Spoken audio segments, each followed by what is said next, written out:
Picture चालू करो बे। चलो चलो चलो। इस देश में भगवान श्री कृष्ण के बाल सुलभ जो चंचलता है उसकी पूजा होती है, और बाल बुद्धि वाले श्री कृष्ण ने ही अपना विश्व रूप मां यशोदा को दिखाया था। तो पता नहीं वो बाल बुद्धि के माध्यम से वो राहुल गांधी की तारीफ कर रहे थे या उनका अपमान कर रहे थे, क्योंकि बालपन तो किसी के साथ भी हो सकता है, और बालपन तो बाल बुद्धि तो मासूमियत होती है, निर्दोष होता है वो।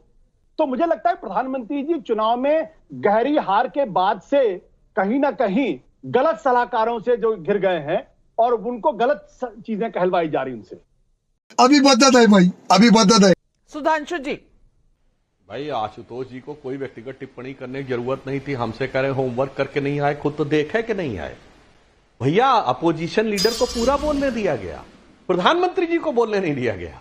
मतलब चश्मा हटाइए सर। हकीकत यह है कि अपोजिशन में बाकायदा 1.5 घंटा जलवाए जलाल से बोले, अनाप शनाप बोले, राहुल गांधी सबने सुना, खड़गे जी बोले सबने सुना। प्रधानमंत्री जी के बोलने के दौरान पूरी तरह नारेबाजी होती रही। राज्यसभा में प्रस्ताव मैंने रखा था, पूरे टाइम नारेबाजी होती रही और मुझे उस शोर शराबे में बोलना पड़ा। इतना तो कम से कम जानकारी ले लीजिए। और आप ये कह रहे हैं कि बाल बुद्धि और बाल उस पे, साहब अब हम आपकी बुद्धि पे क्या कहें। भगवान राम और भगवान कृष्ण ने जो बाल स्वरूप में अपने को विराट स्वरूप दिखाया था, उसमें आपको बाल बुद्धि का बचाव नजर आ रहा है, तो मैं आपकी बुद्धि को प्रणाम करता हूं।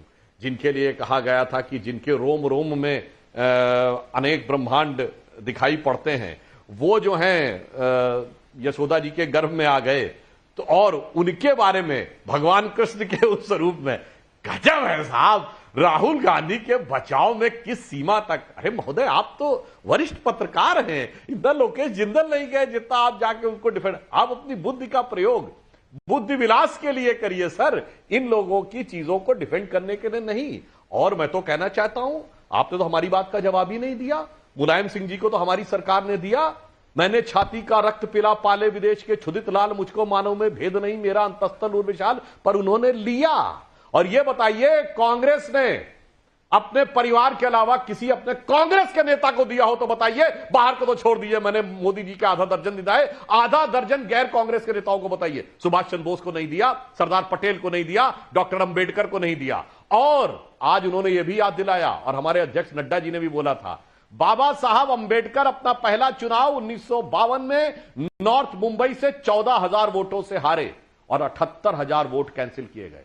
दर्शक सुने, 14,000 वोटों से हारे, 78,000 कैंसिल किए गए। और जयप्रकाश नारायण ने भी कहा कि मुझे इस चुनाव पे शक है, और बाबा साहब भारत के पहले व्यक्ति थे जिन्होंने उस चुनाव के खिलाफ जाके कोर्ट में रिट दायर की।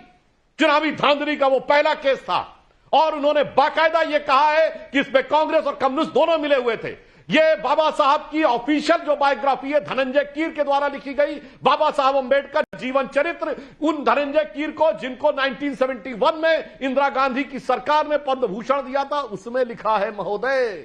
और इसके अतिरिक्त उसके बाद सिर्फ इतना ही नहीं, जब बाबा साहब ने इस्तीफा दिया है तो उनके बाद उनको सदन में अपना इस्तीफा बोलने नहीं दिया गया।